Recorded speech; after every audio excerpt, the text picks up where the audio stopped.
Most experts agree that $5,000 marks the entry point to luxury, and if you've set aside this much cash to spend on a watch, our sincere congratulations. However, and this however is in all caps, more money spent does not mean more value bought. Although there are certainly financial plus sides to investing in an entry-level luxury watch, as it can better hold its value over time, unfortunately it's not always the case that spending more for your watch automatically equates to better specifications, design, or fabrication. In a perfect world, you could lean against this formula as you climb the ladder and amass your collection, but it's certainly not a foolproof plan. But hey, what is? So given this dilemma, we've assembled a hand-curated guide of the very best tried-and-true watches under $5,000 that can serve as an accurate cross-section of the entry-level luxury watch landscape, so you'll have a better idea as to what's out there waiting to be discovered after watching this guide. So let's dive right in. Grand Seiko's focus on handcrafting signature luxury watches contrasts Seiko's mass-produced, albeit much-loved, low-cost references, laying out a natural path for the former to branch off alone, eventually. As such, you won't find many references at an affordable price point with Grand Seiko, but since you're already in the market for something at or around $5,000, we have a great everyday watch pick for your consideration: the Grand Seiko SPGA 467, commonly known as the Spring Drive SPGA 467. Yeah, fair enough, we agreed that they could have left Seiko's cryptic naming conventions behind for something a bit more luxurious sounding for a $4,800 price tag, but that's neither here nor there. Let's take a closer look at this classically styled everyday watch. You'll quickly notice Grand Seiko's finishing prowess by taking a cursory glance at the SPGA 467's external craftsmanship. The bright 40mm stainless steel case sports clean lines, precise machining, and multiple levels of polish and brushing across the main case, the lugs, the crown, and the fixed bezel. When viewed from above on the wrist, you're presented with vertical brushing on the top of the lugs that extends onto the fixed end link and then into the stainless steel bracelet itself. Then, with the slight rotation, the chamfered case edges sport a high polish that stands in stark contrast, catching any light it can find. The case also sports beautiful cadence, since the sloping fixed bezel also wields the same mirror polish as the side of the case, with the vertical brushing sandwiched in between. Dimensionally, the 40mm case sports a 46.6mm lug-to-lug and a 12.3mm thickness, which wears pretty true to form. Our wearer here with a wrist size just shy of 8 inches for reference. As we mentioned in some of our past guides, one of our qualifiers for a great everyday watch is a diameter at or under 40mm, so the SPGA 467 certainly checks this box and should really look great on any wrist, no matter what the size. Additionally, even though the finishing and price point may push the SPGA 467 into markedly luxury territory, it still comes equipped with solid utility by implementing a screw-down crown at the standard 3 o'clock position, which protects against water incursion up to 100 meters. Wearing this for any light to moderate dives shouldn't be an issue if need be, as a go-anywhere do-anything everyday unit, although be advised it does not harbor any lume for such applications. And nothing much to report on the 180 since the SPGA 467 uses a standard screw-down caseback. You also won't find any hardlex, Seiko's own famous and highly utilized sapphire substitution, on any of Grand Seiko's references. Hardlex packs in great value at a lower price point, don't get us wrong, but it's hardly an appropriate substitution for harder and brighter, more premium sapphire found in luxury watches. In the case of this Grand Seiko, the SPGA 467 inlays a premium dual-curved sapphire crystal with plenty of anti-reflective properties to provide a crisp view of the jet black dial, dotted with highly polished details underneath. In a way, you can almost think of a watch's use of crystal akin to the glass of a frame that holds a valuable piece of artwork. There are many to choose from with differing levels of opacity, anti-reflective properties, and materials, but the end goal is usually always the same: to balance cost with quality. The highest quality and consequently most costly museum glass will virtually disappear in front of the artwork, providing a clear view of the art without glare, reflection, or color shifts. The same holds true for a watch's crystal in relation to the dial that sits underneath. As is the case with the SPGA 467, as an entry-level luxury watch, you're presented with extremely crisp details: thin, highly polished indices, a discrete power reserve indicator, sharp diamond-cut tapered hands at both ends with a seconds hand sweep that seems to almost float instead of tick. Courtesy of the mainspring itself, the Grand Seiko SPGA 467 uses the 9R65 caliber to deliver an accuracy of plus to minus 1 second per day, or roughly plus to minus 15 seconds per month, a stunning 3-day or 72-hour power reserve, and a visibly smooth seconds hand sweep above the dial. Seiko patented an earlier version of the spring drive in the 70s and has only since refined this industry-leading technology. The 30-jewel 9R65 is an in-house automatic caliber, now used across most of Grand Seiko's references, along the 9S mechanical and 9F quartz-powered sibling. The first-rate finishing of the case extends into the bracelet with a vertically brushed finish across all the channels of the 20mm 3-link stainless steel bracelet with a mirror polish present on the sides, also like the case itself. Keeping it classy and uncomplicated, Grand Seiko opted for a simple push-button clasp and screw post for macro adjustments, but unfortunately did leave out micro adjustments, which really is our only critique. On the wrist, the SBGA 467's 157-gram weight feels most similar to the Tudor Pelagos 39, also clocking in at 157 grams. The Omega Seamaster has been part of the horological lexicon since its mid-century debut in 1948. Since then, its popularity has sustained and even grown, garnering a cult following iteration after iteration. However, one reference stands above the rest, the Omega Seamaster 300, our pick for the best dive watch around $5,000. Before we dive into some specifications, when you're fairly new to the watchmaking world, there's a lot of ground to cover, and it can often seem isolating or even a bit embarrassing to know a watch is important, but not to be fully equipped with the understanding and information as to why. So let's unpack the mystique. Apart from the cinematic lore as 007's timepiece of choice, the Omega Seamaster has also been aiding professional divers since its advent, making it one of the most iconic dive watches ever produced. Constructed from a full marine-grade 316L stainless steel case, the Omega Seamaster 300 uses a large 42mm diameter, courtesy of a chunky timing bezel, an approximate 50mm lug width, and a 13.6mm thickness that wears fairly true to size. On the right flank, a screw-down crown nestled between the highly polished sloping crown guards protects the Seamaster from, well, as the name suggests, 300 meters of water incursion or roughly 1,000 feet for even the most serious of dives. On the 180, at the 10 o'clock position, the Seamaster 300 even sports a dedicated manual helium release valve to prevent internal damage during decompression. Omega's machining and finishing mastery is no less evident than the case itself, with multiple levels of brushing across the angular lugs, accented by full mirror polish along the sides and the back of the case. As a signature touch, Omega swaps the traditional coin edge bezel finish for a gently notched unit that provides grip almost reminiscent of the open ocean's wave patterns. The machining is also mirrored along the edge of the exhibition caseback's bezel. The blue ceramic dial is undisputably the most engaging aspect of the Omega Seamaster, with an etched wave pattern laid out horizontally on the background, a segmented chapter ring grouped into 5-minute intervals, traditional circular and rectangular lume markers, and highly polished rhodium-plated hands inlaid with plenty of superluminova at their tips, with two different shapes, a sharp triangular inlay for the minute hand and a circular inlay for the shorter hour hand, and a red-tip seconds hand. White and red logo text under the 12 counterbalance subtle dial text above the 6, indicating the caliber of the movement powering the Seamaster 300. In addition to its dive heritage, the absolutely stunning dial design is yet another reason the iconic diver has sustained its reign for so long. As the dial text suggests, Tudor builds in the COSC certified Co-Axial 8800 caliber as the heart of the Omega Seamaster 300, on full display via the exhibition caseback. Approved by Metis, the 8800 is Master Chronometer rated, meaning the Seamaster harbors the most accurate timekeeping certification available. Visually, the fully in-house engine sports rhodium plating and arabesque Geneva waves across the bidirectional self-winding rotor, maintains magnetic resistance up to 15,000 Gauss, uses a silicone balance spring, a free-sprung balance, and 35 jewels that all work in tandem to reserve up to 55 hours of power reserve at any given time. Which is all to say, you can't argue that the Calibre doesn't stand up to the $5,400 price tag.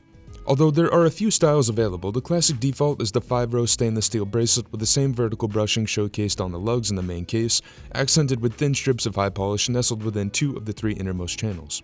It's extremely comfortable and form-fitting on the wrist, and can be accurately dialed in with the help of Omega's push-style quick adjustment system built into the backside of the push-button clasp to fine-tune the fit on the wrist, or through major adjustments by removing complete links held together with screw posts. At or around the $5,000 price point, this hand-curated guide could have easily encompassed all Tudor references in each subcategory since they essentially dominate this price tier across the board. However, the Black Bay line is currently Tudor's most popular offering, and the Black Bay Pro fits perfectly as our best military-inspired or field watch-inspired pick under $5,000. Although Swiss-based Tudor have been offering watches since the 20s, since then they've debuted dozens of references and have largely relied on the line as the backbone of their operation. The Black Bay Pro is the culmination of a decade's worth of Black Bay progress. Although there have been a number of distinct changes made to the Black Bay Pro that sets it apart from the rest of the Black Bay line, it's still largely recognizable as a whole. Starting with the slab-sided case, the Black Bay Pro uses a 39mm full stainless steel with a mix of satin and polished finishes for the main section, brushing for the parts of the case visible when looking down at the wrist like the 24-hour fixed timing bezel and the lugs, with high polished accents when the case is looked at from the sides, along the case, screw-down crown, and the bezel. Functionally, the Black Bay Pro stands in stark contrast to previously released Black Bays, no more evident than the bezel. The Black Bay Pro did startle a few die-hard Tudor fans when they found out that the bezel shipped fixed, unlike previous iterations that regularly saw standard rotating units. However, we think this choice to aid the GMT hand, which we'll get to here in just a bit, is a nice touch and adds to the ruggedness of the watch. It's also brushed and inlaid with black markers. Conversely, we also thoroughly understand the criticism that the Black Bay Pro receives for its 14.6mm thickness. What is that about? Well, some say it's to accommodate the movement. However, we think it's probably just baked into the DNA of the watch's design, as there are plenty of other 39mm references that employ top-tier movements with far thinner 11 to 12mm thicknesses. Under a thick dome sapphire crystal, unlike the case that saw pretty major structural changes, the Black Bay Pro lays out a classic Tudor Black Bay dial, almost beat for beat a replica of the Black Bay 58 released a few years before the Pro's 2022 release, with nods to archetypal vintage references from Tudor's sister company, Rolex. However, when evaluated against the Black Bay 58, you'll notice a few changes that register the dial of the Pro a bit differently. First and most notably, the Black Bay Pro, although not officially listed in the name, is a GMT, and this is quite obvious with that bright yellow 4th GMT hand. But what's not quite so obvious is that this is a true GMT or Traveler's GMT, where you can move the hour hand independently of the others for quick adjustments. Second, each element of the dial, like the circular, rectangular, and triangular markers, and the hour, minute, and seconds hands, swaps the Black Bay 58's gilt framing for white framing around the bright superluminova inlays, which render the dial elements a bit larger than its non-pro counterpart. Otherwise, despite some minor color tweaks, the layout of the dial text below the 12 and above the 6 carries over almost verbatim from the Black Bay 58, so chances are, if you naturally gravitate toward that reference, you'll also gravitate towards the dial character of the Black Bay Pro. Knowing Tudor, especially at this price tier, you're going to get a premium movement, and the Black Bay Pro uses the manufacturer Calibre MT5652, which is another slight deviation off the Black Bay 58 that employs the MT5402 as its engine. As a COSC-rated GMT caliber, the MT5652 is essentially the Black Bay 58's much-loved MT5402 with an added date complication at the 3 o'clock position and a GMT hand, but it's most closely associated with another MT family caliber, the MT5612. This is all to say, Tudor has worked tirelessly over the past decade to bring their calibers fully in-house, so we're excited as they continue down this path. Anyone who's had the opportunity to experience any of Tudor's references in person knows just how comfortable the stainless steel bracelet of the Black Bay Pro will be. The linear brushing of the main case carries over into the fixed end link and into the 3 channels of the 3-link riveted bracelet, and sports an accommodating 20mm lug width for swaps. In addition to its premium finishing, Tudor also builds in top-tier utility via the popular T-Fit push clasp for rapid adjustments. Dress watches are one of those subcategories that don't often get enough love, especially since many white-collar office jobs have transitioned to fully remote positions. Most folks aren't in need of a great dress watch to don on the wrist every day of the week. However, this doesn't mean that you won't be in need of one when the appropriate occasion arises, like an in-person meeting. So our top pick for a great dress watch under $5,000 is the heavily Bauhaus-inspired Nomos Metro Date Power Reserve. German-based Nomos Glashütte has consistently delivered elegant timepieces time and time again since their start in the early 90s. Their minimalist Bauhaus MO is extremely well suited for dress watches. Think thin proportions and elegant finishes, which make perfect sense for a classy reference. Helmed by industrial designer Mark Braun, the Nomos Metro Date Power Reserve Reference 1101 is one of roughly a dozen Metro variants and is one of Nomos' most popular offerings, for good reason. Nomos is well known for their distinct case design, which is almost a paradoxical statement since most of their references have large open-face dials that overwhelm the thin, delicate cases that house them, often accompanied by thin wire lugs. So although the case is present, it's often a very muted and reserved vessel to let the dial's language stand out as designed, as is the case with the Metro Date Power Reserve. The fully polished 37mm case uses an incredibly thin bezel and a set of wire lugs to house the dial, with a short lug-to-lug of 43.6mm and a thin 7.7mm thickness. Overall, the Nomos Metro Date Power Reserve wears pretty small on the wrist, but its presence is slightly exacerbated by the thin wire lugs that protrude from the top and bottom of the case, that are handle-like in appearance and serve as extremely minimalist units for the bracelet's attachment point. Nomos' bare-bones design language is no more evident than the Metro Date's dial layout, and is precisely where designer Mark Braun's influence shines the most. Bubbly shapes and Bauhaus cues with an avant-garde composition that elevates their minimalistic MO. To put it plainly, sorting through a manufacturer's offerings without the context of their entire catalog in front of you can be downright confusing. So to clear through the clutter, the Metro Date Power Reserve brings forward a few firsts for Nomos. The first of the Metro family, which debuted in 2014, part of 11 Metro family references featured today, and the first to include Nomos' pioneering in-house escapement technology. Mirrored in the dial design, and as the name suggests, the Metro date includes a large but sparse and unframed date window that takes the place of the 6 o'clock marker and an offset and really unique circular power reserve indicator between the 12 o'clock and 1 o'clock markers, or in this case the 60-minute and 5-minute markers. The Metro date power reserve uses a muted aqua blue and red color scheme that sits behind an unframed circular window for the power reserve indicator. Full red for full power, and when it slowly disappears to a full white window, the mechanical movement will need to be wound for the red bar indicator to move back into the full position. A red hand of the second subdial and the subtle green dots at the 15, 45, and 60-minute markers tie the power reserve indicator's color scheme together on the dial as a whole, backed up by the thin quill-tip central hour and minute hands. The Metro date power reserve was the first to utilize Nomos' proprietary in-house escapement technology within the fully manual Nomos Calibre DUW 4401. The 4401 packs in a long list of unique features for a thickness of only 2.8mm, a power reserve of 42 hours, 23 joules, manual winding, a patented date mechanism, Nomos' swing system or in-house escapement technology, a stop seconds mechanism, tempered blue balance springs and screws, and sleek rhodium-plated surfaces that feature ribbing and perlage patterns, and a ratchet and crown wheel with glasuta sunburst patterns. Most of which can be seen through a clear and bright exhibition caseback, framed by a highly polished sloping caseback bezel.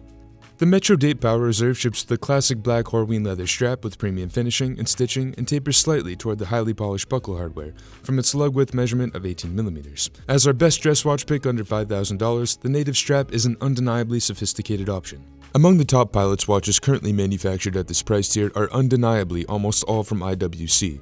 So before the IWC diehards light their torches, we want to mention the absolutely stunning and recently discontinued IWC Mark 18, followed up by the Mark 20 as excellent just get this buys.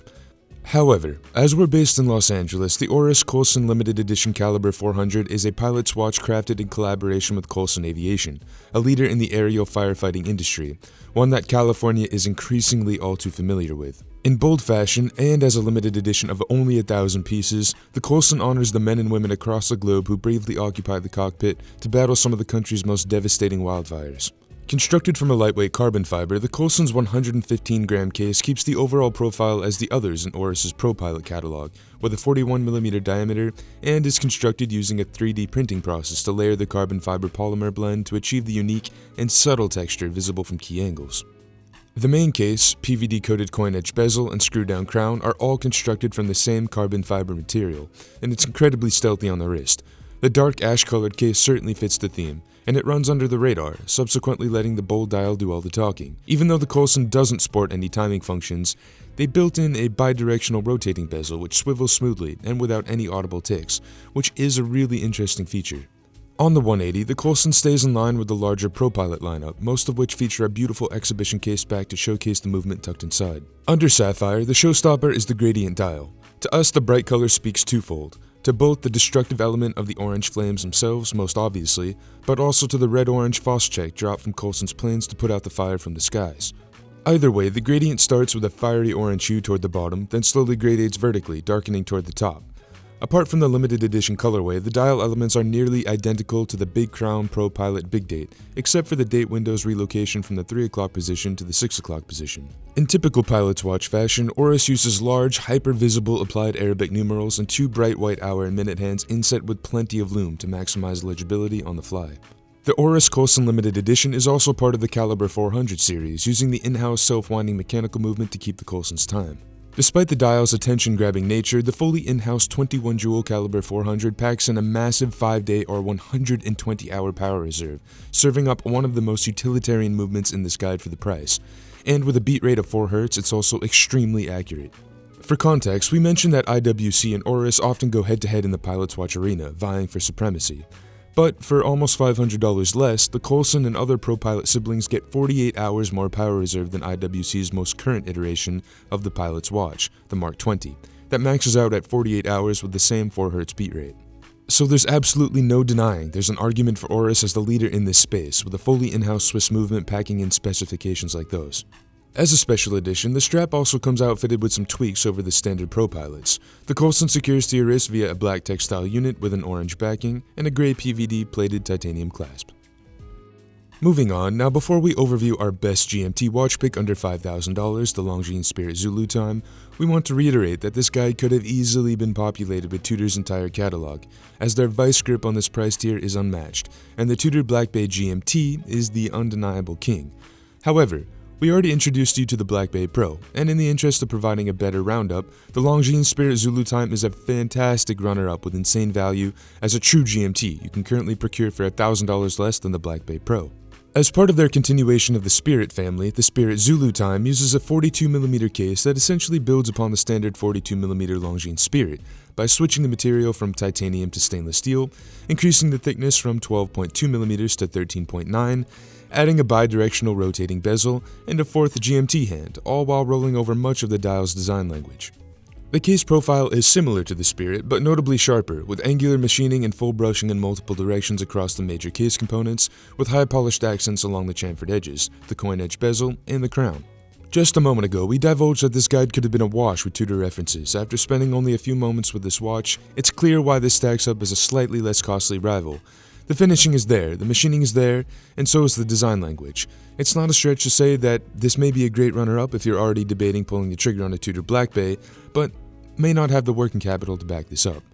However, we'd also argue there are a few other GMT alternatives that share similar characteristics, even though the Black Bay and Spirit comparison gets the most attention. For a true GMT, which the Spirit Zulu time builds in, there are really only a few alternatives, like Swiss-based Mito with the Ocean Star GMT, also under the Swatch brand umbrella, Christopher Ward's C65 Aquitaine or C63 Sealander GMT minus the fixed bezel, or even the new kid on the block and our personal favorite, the Laurier Hyperion. In any case, the dial's design language largely carried over from the existing vintage-inspired Longines Spirit, and the Spirit Zulu time GMT simply changes a few colors and finishes, and of course builds in the GMT, courtesy of the automatic COSC certified L844.4 as its engine. The Longines Spirit Zulu time utilizes a Master Chronometer certified automatic caliber, which has a few main selling points. It packs in an extremely solid 72-hour power reserve via a monocrystalline silicone balance spring, holds a Master Chronometer COSC certification, and builds in a true GMT. The L844.4 builds on the ETA A31.L11, which builds on the ETA 2893-A2 originally. If you're not familiar, we'll get you caught up to speed. To put it plainly, many other Swatch Group brands use the ETA Calibre as their base, but they make enough performance tweaks to switch over to their own unique branding. At the end of the day, what you're paying for here is a true GMT inside a verifiable Black Bay 58 contender. The Spirit Zulu time is currently offered in 5 different variants between 3 dial finishes and your choice of a leather or stainless steel bracelet. Our favorite is the 20mm 3-link stainless steel option that carries over the same finishing as the main case, and it uses a nifty push-pull quick release mechanism for quick swaps. Our last pick has maintained true racing heritage since 1963 with its first iteration. Created as an homage to the Carrera Pan America auto races held between 1950 and 1954, a treacherous Mexico-based border-to-border rally, the Tag Heuer Carrera captures the thrilling spirit of that race and those navigating its course, and is our pick as the best chronograph around $5,000. Since then, the Carrera has seen many iterations, and in the chronograph world, some would comfortably say the Carrera wears the crown. Its most recent iteration is a classic design that's incredibly sharp on the wrist, a large 42mm stainless steel case with brushing across the sides, and a high shine mirror finish everywhere else with the lug-to-lug of 48.2mm and a thickness of 14.4. You could use many adjectives to describe the Tag Heuer chronograph, from iconic or classic, elegant or sleek, but as we've dubbed it the king, regal may be a better descriptor, as the Carrera has a refined dignity equally balanced by an untamed sporty undercurrent.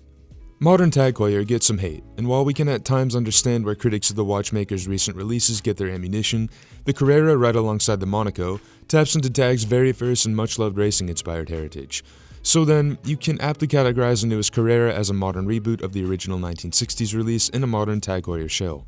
The fully polished stainless steel pushers at the 2 o'clock and the 4 o'clock position keep the case quite asymmetrical, but it doesn't go very far to offset the dial's strict symmetry. Crown between the pushers also affords a standard 100 meters of water resistance, giving the Carrera's case even more utility in line with the pushers. Although we wouldn't recommend this for any serious dives, push-pull units in general give us a bit of anxiety, and at a $5,000 price tier, our blood pressure would certainly start to rise if we were wearing this fully submerged in the water. On the backside, you also get a crystal clear view of the Heuer O2 tucked inside. Beneath its sapphire, the Carrera's sleek, glossy jet black dial is chock full of detail. First, with closer inspection and easy to miss, the dial background uses a subtle sunburst texture that radiates out evenly until it hits the fixed steel bezel. Second, a sloping chapter ring frames the dial and provides the bulk of the Carrera's indices, punctuated by 12 thin and highly polished hour markers, topped with hairline strips of bright luminous material gracing the outer edges. Third, and certainly most prominent as a chronograph, the subdials are laid out in a traditional 3, 6, and 9 pattern, featuring a crosshair as a small seconds design at the 6 o'clock, chronograph minutes at the 3 o'clock, and chronograph hours at the 9 o'clock, with a simple unframed date window just above the half 6 o'clock indice. The hands themselves are beautifully finished with full rhodium plating and inset with thicker strips of loom than the indices they tick past.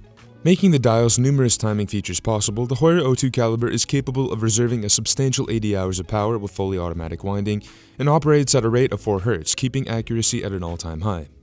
The fully in-house 33 jewel caliber is still fairly young, released only a few years ago in 2018. But it's an impressive turn for Tag Heuer, who, up until this point, did rely on outside tech in the construction of their chronograph's movements. Through the open case back, the Heuer O2 uses a copper-colored centrally mounting rotor that's palpably similar in shape to a car's steering wheel, and features a number of different finishes across the movement's visible components. And with an accuracy of plus to minus 3 to 5 seconds per day, the Heuer O2 is well within COSC standards. Sharing the same styling of the case with equal parts brushing and high polish, the supremely comfortable 3-link H-link stainless steel bracelet is as well constructed as the watch itself, and builds in a very classic push-button folding clasp with chamfered channels allowing the bracelet to sit flush against the wrist.